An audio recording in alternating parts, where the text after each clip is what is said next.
experiential learning and reconnecting with nature.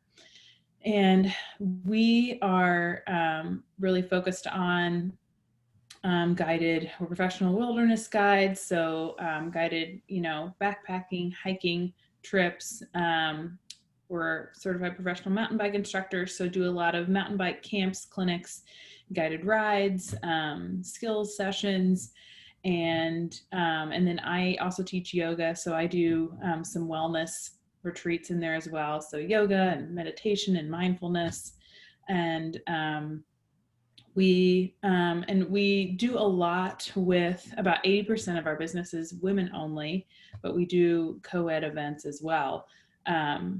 That was in our initial how we were thinking when we started the business, but I think Kate and I being both women, we just more women gravitated towards what we were doing because and we saw early on with just very few certifications we were getting, and when we were going through that training process, there was just very few women even in that process. So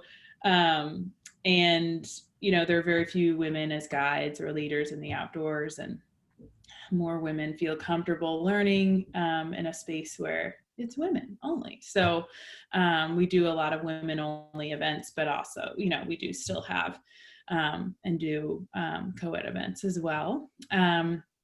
And let's see, so it was about, and one other thing I'll mention that I know Kate mentioned too, every year we do a women's adventure giveaway program. So we give away a free 4-day trip to 4 women. And we just saw, again, early on with women, especially on our trips, that they were having these breakthrough moments and just really like aha moments, and of things like, I never thought I could do this, and if I can do this out here, what else am I limiting myself on, in my professional life, in my personal life, or and that having that time and exposure in the outdoors, doing whatever it was we were doing, if backpacking or going over, again, like I said in the video, like a rock or route, and it really it does really correlate and translates right into your life. And for some reason, more women, I think, just that we're generally the caregivers, and sometimes we don't take the time for ourselves to do something for ourselves, whether it be our work, our family, community. Like we kind of tend, sometimes to put all those things before something we want to do. So, and so we just thought, I know there's more women out there that could, have this opportunity, but there's so many women that, for all those reasons would say, no, I don't have the time, I don't have the money, or whatever it may be. So we do a nomination program. So it's a scholarship-based program. And so you have to be nominated. And this year in 2020, because of COVID, that event usually happens in May. So we rescheduled it, and then it was like, just getting postponed. And so with COVID, we are going to do it in 2021 because we were just changing too many things because of COVID for it. So we usually take 4 women. So we're going to use the same pool from 2020. And then, so we're going to take 8 women basically in 2021. So we can still have, more people to nominate. And actually, of all things this year, with COVID, I applied for a nonprofit status for Live Adventurously, which is the entity now that runs the giveaway in February. So right before COVID. So we have a nonprofit status with that. So and so that's, and we've, ran that through DNK for so long, but I really, we're really passionate about that program, and just felt like it would better be suited as a 501c3. So we got that status. And now I'm kind of switching back to DNK and to, I guess, share a little bit with, Facebook and how that all happened. I wrote a blog about it too on our website, but basically, well, first, I'll back up a little bit. The first time Facebook reached out was, they used to do, again, before COVID, so many things are like before COVID, when they did in-person events, they did these Boost My Business events in cities. So they had been to Indianapolis, I think a couple times. I think they did every other year. And it was a 1 or 2 day conference. And they used to do these in all cities across the country. So in 2018, in October, I was asked to speak on a panel with like 2 or 3 other small businesses about how we've used Facebook to help grow our business. So that was kind of the first reach out with them. And then it was then like a little less than a year later, just again, they reached out and said, we are doing this show, and they wanted to interview us to see if we'd be a good fit. And then, luckily, lo and behold, we got to do the show. And I really, we watched a little bit of it. I do suggest watching all the episodes because they all have really good tips on, and it's all different kinds of businesses. Like I watched it and I'm like, how did we even get in the running for this? Because we're very different than most, businesses. I mean, and actually there's 8 businesses, and 4 of the businesses were Shark Tank businesses. So Kevin O'Leary, I think, has some connections with the Facebook people. So he wanted, and what I heard initially was that like those businesses chosen weren't like doing very well. And so he wanted them to go through this so that this could boost, their business. So he's a smart guy. So, there's some Shark Tank businesses on there. So, and then there's just, did it boost your business? Just that visibility? Because did you have like 1 million views on that video? Yeah, there's over 1 million views now, which is wild. And we've definitely gotten, and ours was the last one to come out at the end of July. So yeah, we've definitely gotten a lot more, website views and a lot more newsletter signups. And we had our last big event that luckily we were able to do still safely. All our events are outside anyway. So, we just have done a few extra things to be extra careful during COVID. But I mean, in the very beginning, we did cancel and reschedule a lot of events. But we did sell out an event last weekend. And and just there's been a couple other opportunities pop up with it, like just with another company we use, like that saw the video and is like, hey, will you share this and we'll give you a credit for some of our stuff. It's Sticker Mule, which is a company, they have stickers and buttons and all this stuff. So, they saw it, and then and we're already using them. So so that's something cool. And it's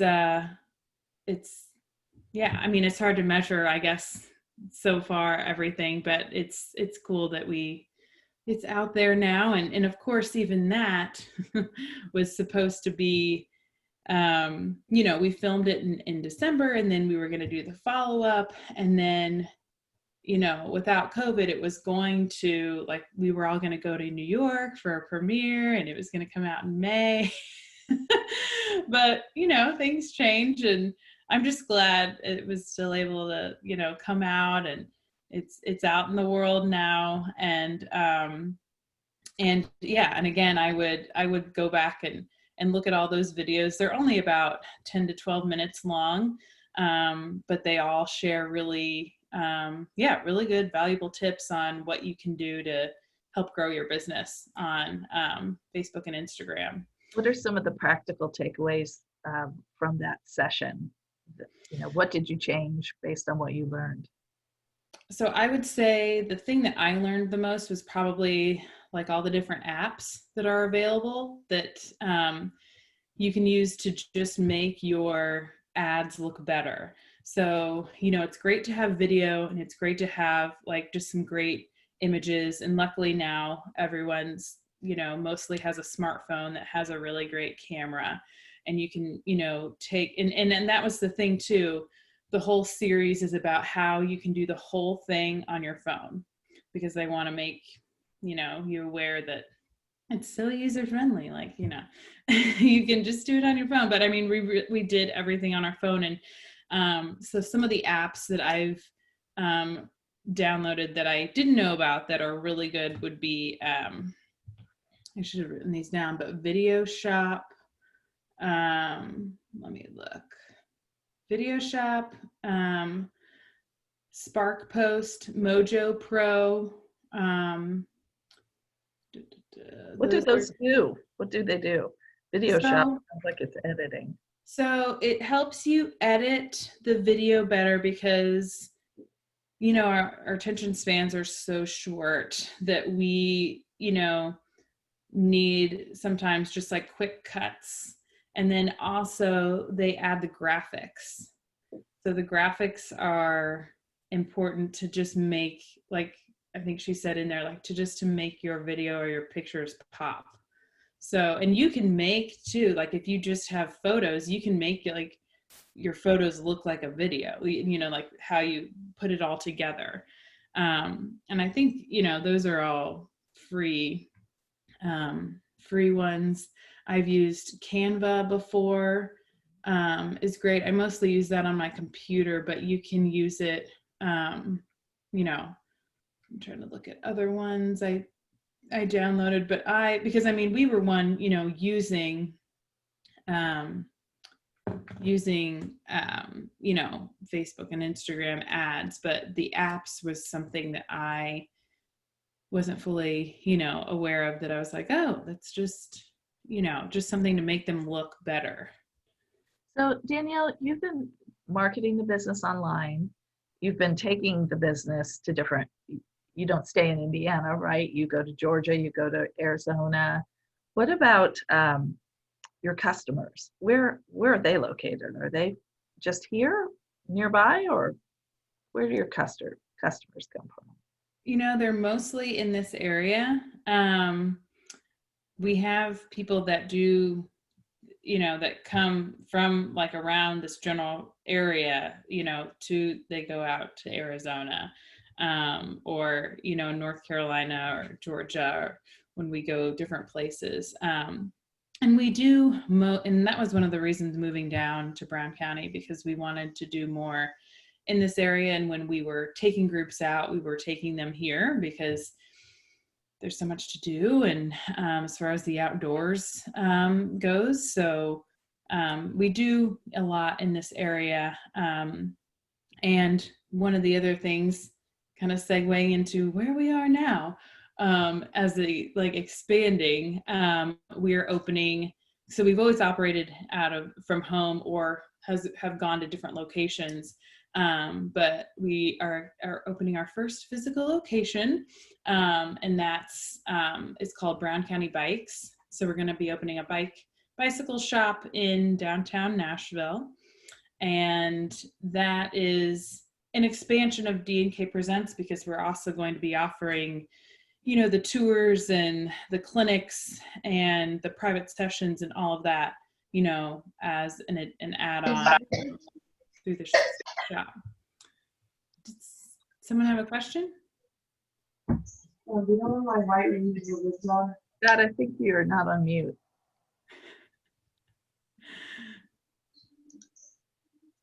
Okay, I got it. Go ahead. Okay. So yeah, and we actually worked with Cindy's husband because we worked with him on securing a loan through the town of Nashville that was also through like the USDA.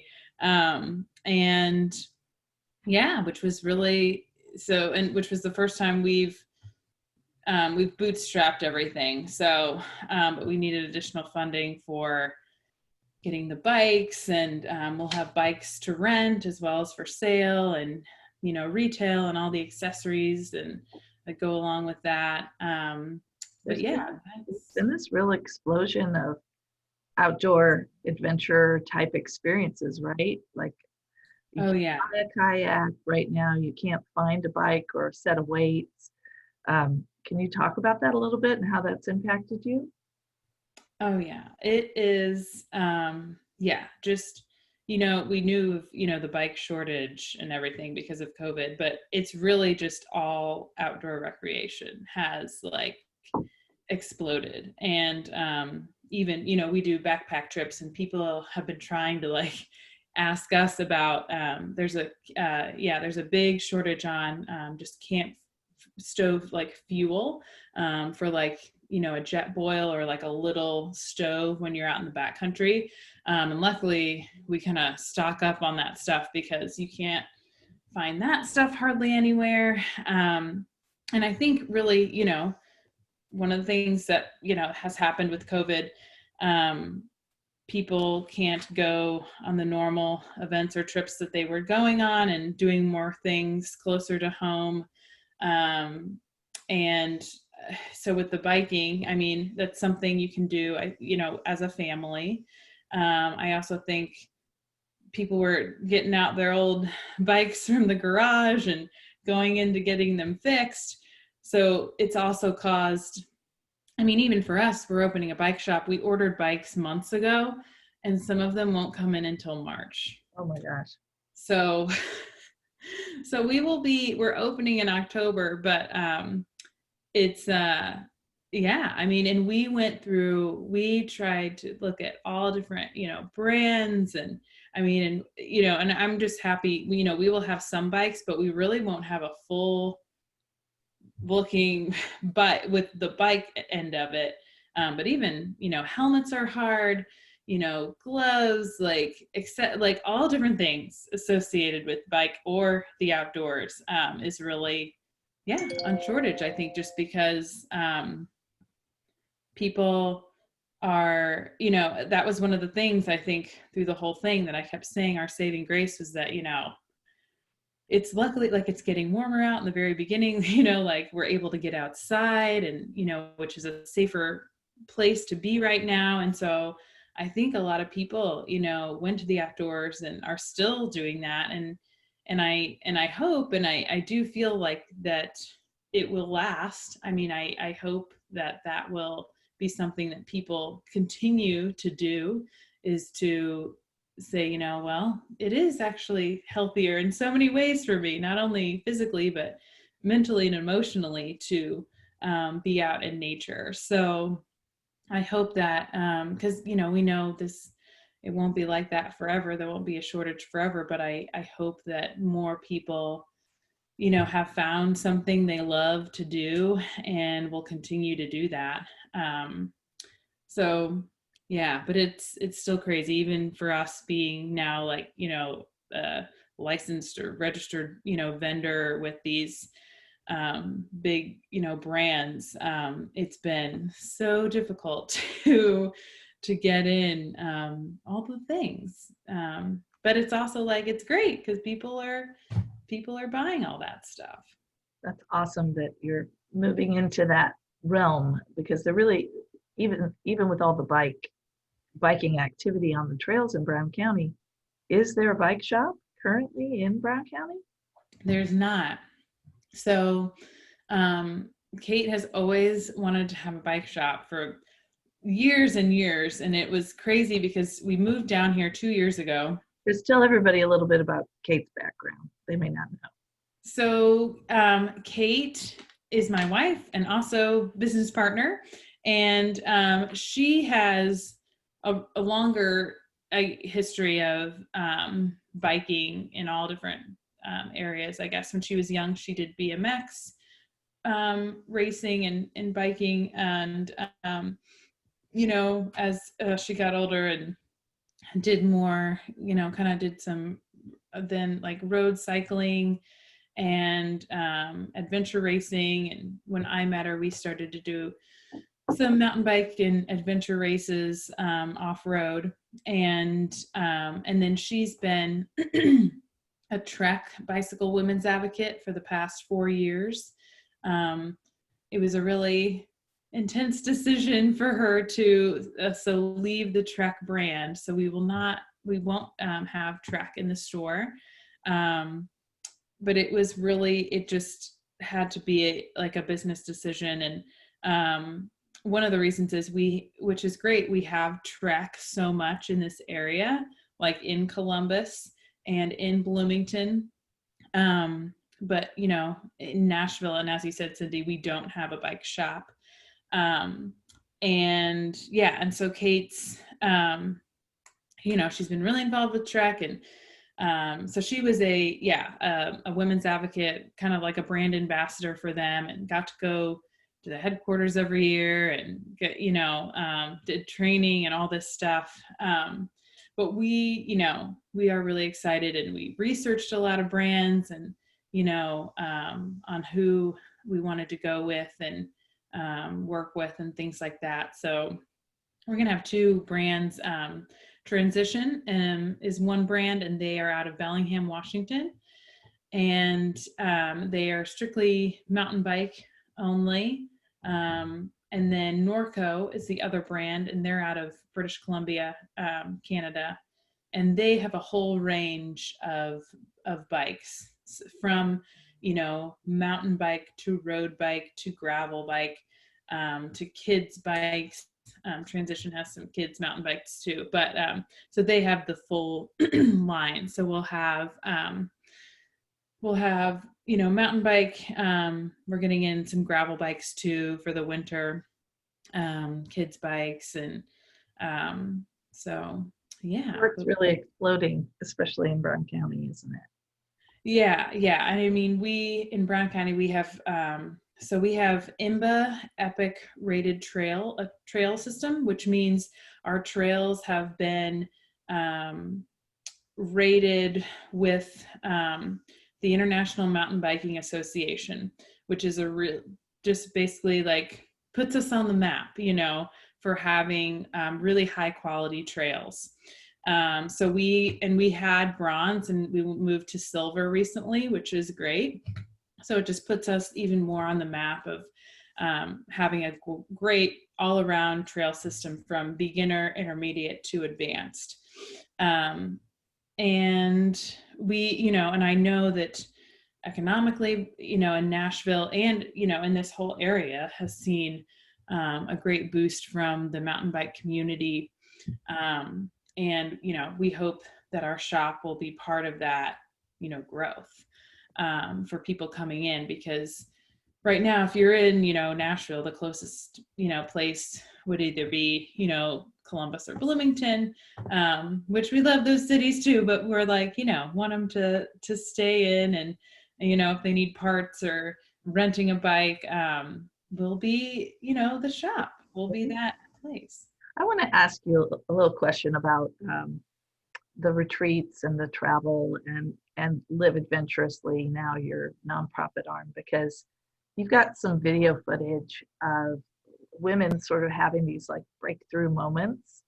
And can you talk a little bit about that, about what it is about putting yourself in uncomfortable situations and how you foster that kind of self-discovery? Because, you're doing lots of really cool things and trips, but this thing is kind of unique, I think. Yeah. So the Women's Adventure Giveaway, and I don't think I mentioned, but that first year, we did the giveaway.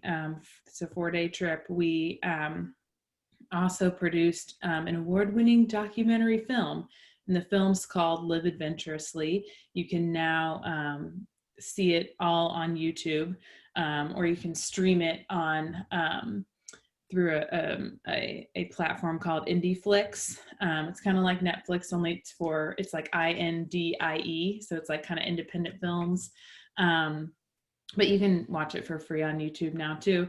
But I'd love for you to, watch the film. You can really see that transformation happen. I think, Kate and I have done a good job of, sometimes we're out on the trail and we're like, are we coaches or are we like therapists right now? Because things tend to come out sometimes on the trail, especially when you're in a place where you are vulnerable. Most of those times when you're in a new place, you're outside, you have the elements of the outdoors and the weather or whatever it may be, and you're doing something that you've never done before, which is, when we learn, we learn when we put ourselves, when we're not in our comfort zone. So when we're in our comfort zone, we're, it's kind of like going through the motions, like we're comforted. So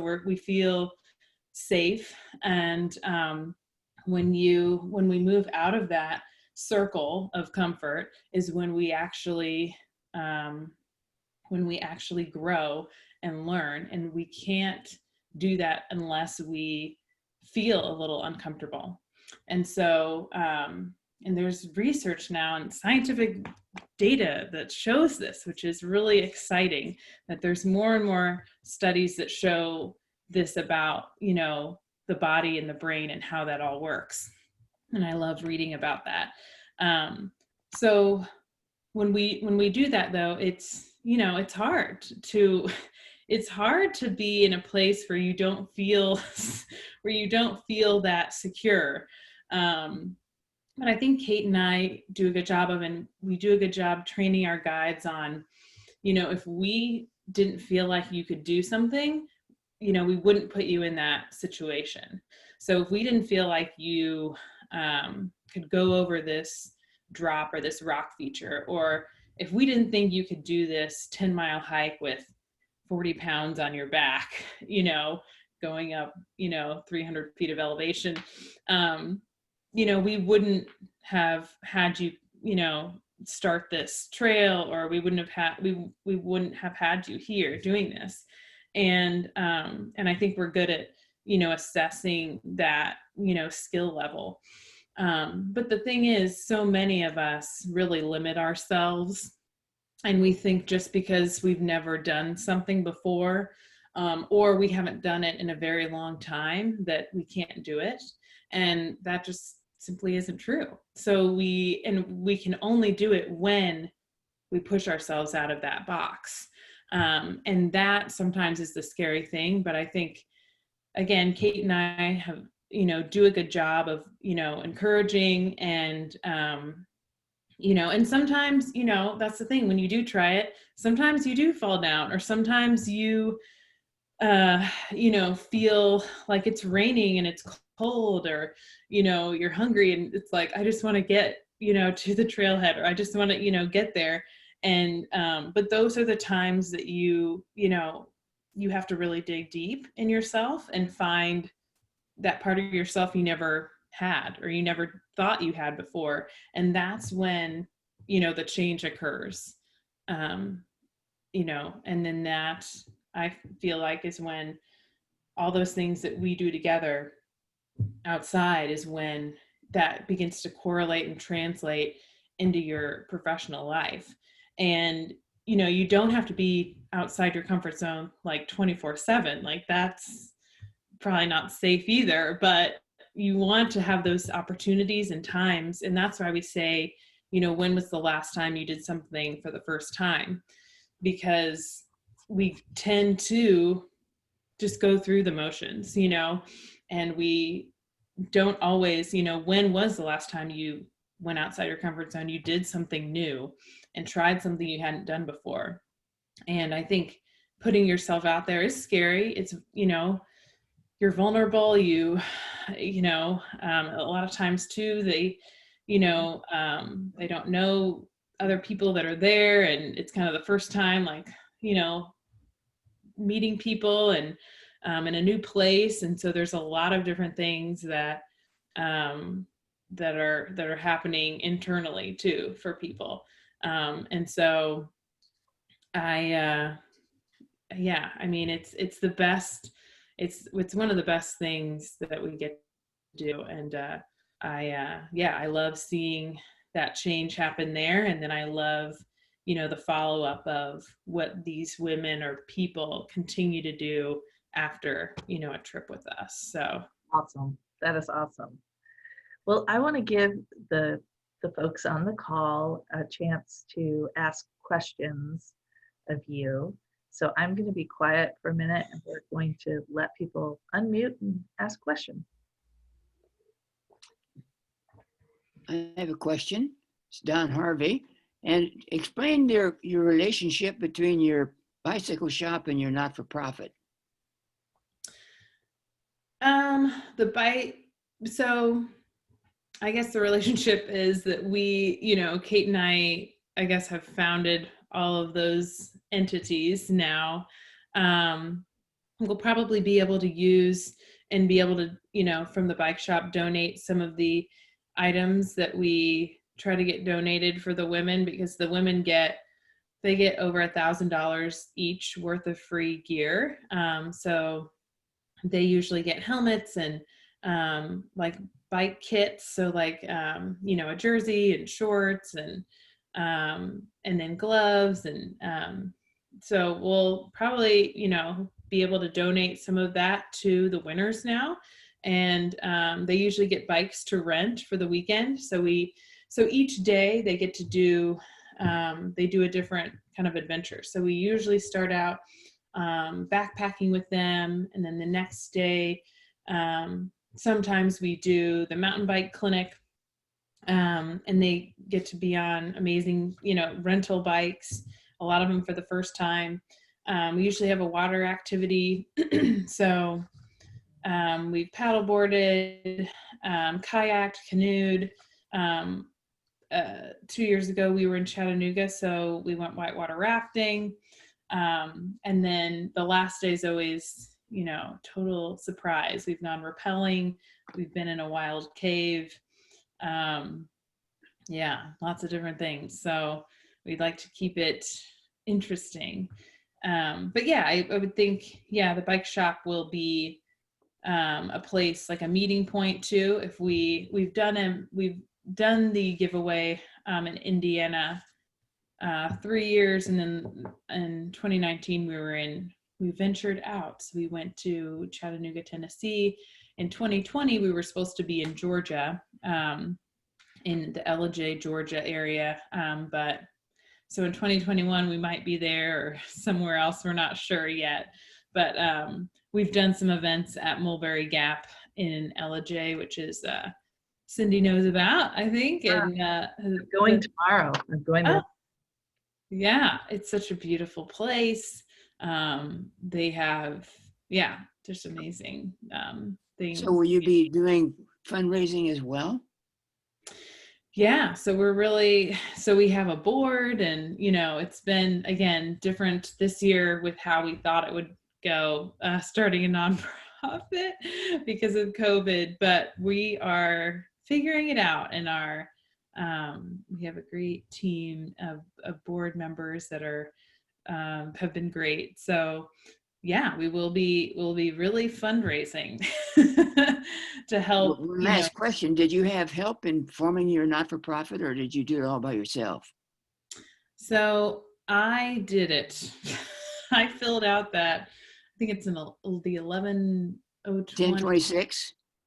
Yeah, 1026 form. Yeah, I know there's some numbers in there. Yeah, so I went through that a lot. And then, and I had to do, and I had a call with the, one of the IRS, managers that goes over that. And we had to do a couple clarifications on some things. But then we were approved in June. So yeah, so I, it was very daunting at first, but I just did it. And I do have a friend that's a lawyer, and I had some questions for her, but I just ended up doing it, and it worked. So Congratulations. Thank you. Thanks, Don, for the question. Anyone else? Hi, Danielle. I have a couple questions for you, actually. I've been wondering about how you kind of grew this network of women in the Nashville and Bloomington and Columbus area, and also from all over. How did you kind of grow that from just, you know, you and your wife to a whole community that empowers women? So I think in the beginning, even before we started the business, this is something Kate and I love to do, you know, is be outdoors and trying new things. And um, we would, you know, post pictures sometimes of what we were doing. And it was just organic in that some people saw us and were like, oh my gosh, what are you guys doing next? Like, where are you? And we, you know, then it was getting questions of, I'd love to try that, but I don't know where to go. I don't know anyone to go with. You know, I want to try, but I, you know, would feel safe going by myself. I don't know what gear I need. So there was all these like roadblocks for people, and it seemed like we were just getting more and more people that would friends and friends of friends that would contact us, and a lot of times people thought we were like, you know, like very far away when really we were in Indiana. and and so we thought, okay, I think people want to get out more. They want to try something new, but there's, you know, these gaps, you know, and if we could bridge the gap and provide, you know, a safe environment for people to, again, try something new and really, again, build confidence, you know, reconnect with nature. I think now, especially in the digital age we live in, it's even more important to have that time to disconnect from technology, you know, and reconnect with ourselves. And for me, you know, and for most of us, it's just you need to get out and be in nature. So we, you know, we were like, so we got some gear and we got set up with some vendors so we could provide some gear, because that's a big block for people, is that, you know, like to backpack, it's like, you know, you could easily drop $1,000 to like get the backpack and all, you know, the sleeping bag, the tent, like all the things. So we do provide that for people for trips at no additional cost. So we have gear rental, and then, you know, and just like a safe place, because again, especially when you're going outside your comfort zone, you know, you, in any time, you know, we've just learned in different, you know, like if you don't feel safe, then you aren't going to learn and you're not going to have fun. So safety is always the first to provide that safe environment. Even if you are stepping outside your comfort zone, to have a certain level of safety is still important. So that's number one for us, and you know, for participants. And we've, you know, done I think a great job of that. And I think, you know, in the beginning it and for a while, again, before COVID, we were doing free like monthly guided hikes in different areas. Some of the hikes we have done had over like 50 women. So, and it's just hard to gauge with, you know, if who is going to show up or not. So we've just like slowed that down because of COVID, because it would just be way too many people hiking. But we, you know, that was a way we grew, you know, the community, was doing some free events. You know, Kate and I did a lot of, which we still do, the like free guided all levels mountain bike rides. And we still do that the first and third Thursdays of the month now in Brown County State Park. And they do a couple in Indy. We have some ambassadors lead those rides as well. So I think, you know, that, and I mean, you know, guerrilla word of mouth and just getting a lot and getting very involved in the community. And, in the beginning, well, even now, in the beginning, a lot of people were like, oh, like, this is great. You guys, like, there's like, you have no competition. There's nobody doing like what you're doing here. Which sounds great. But what we didn't realize at first was that we had to create a market that didn't exist here. So we had to work really hard to develop this community. Yes, I'm sure there are people interested in the outdoors, but maybe they were going on the REI trips or the Trek travel trips with these bigger, huge companies. And one of the draws that we wanted to provide was that adventure can be anywhere. And we live in Indiana, and we want to show you that you can be adventurous and learn these things in the outdoors right here. And we still do the other trips in different locations, but certainly, but wanted to also provide that outdoor experience right here, because a lot of people didn't know and don't realize that we have so much to offer in Indiana. So I'm excited. I'm ready. Cindy's gonna come up. I feel like I could tackle it now. I really do. Yay. Even though I'm petrified of going downhill on a bike. I think I can do it. You really convinced me. Yay.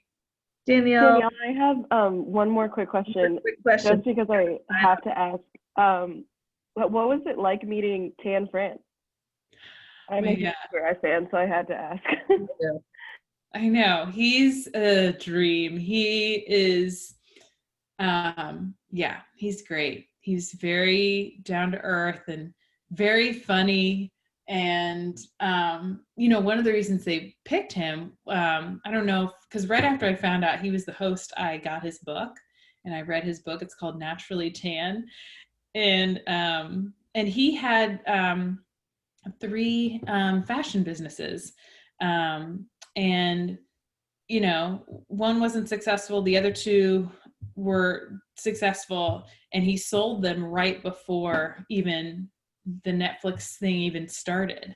And he talks about, entrepreneurship and, just how hard it is for, we all know, like, there's the highs and lows, and it's, can be lonely, and just, you just put so much, we all, do this, a lot of us, because we are so passionate about it. And so it's hard, so many different ways. And so, which we didn't get so much that deep into those conversations, but did get to talk about, just some of those things that he's been through. And of course, like, about Queer Eye and how, like, that show has, like, done, so many different things for him. And but he was great.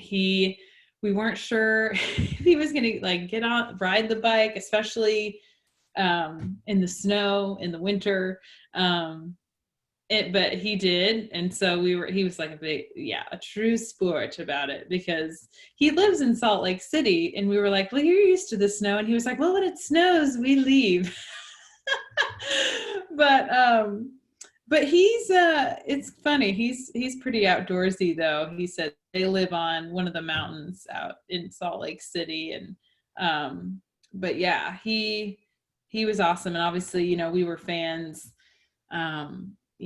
before we were, and he was really great, and just a great, like, he did all the things that we, nobody else, there was like the other shows were like a bakery and, like a gym, and, like, we were definitely the most extreme. So he, really went above and beyond for us, which we're very thankful for. So,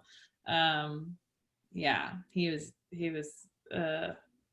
great. And then we were one of the ones picked. We got to go live on his Instagram to promote the show, like I think it was like a week after our show aired. And you can still see it on his like IGTV, I think. So you can see that little interview. I think it was like 10 minutes or so. But so we got to talk to him again, and so he's great. Listen, I hate to conclude this, but we need to end the call.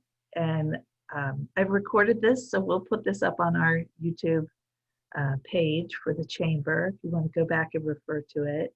How do we find you? What's your website, Danielle?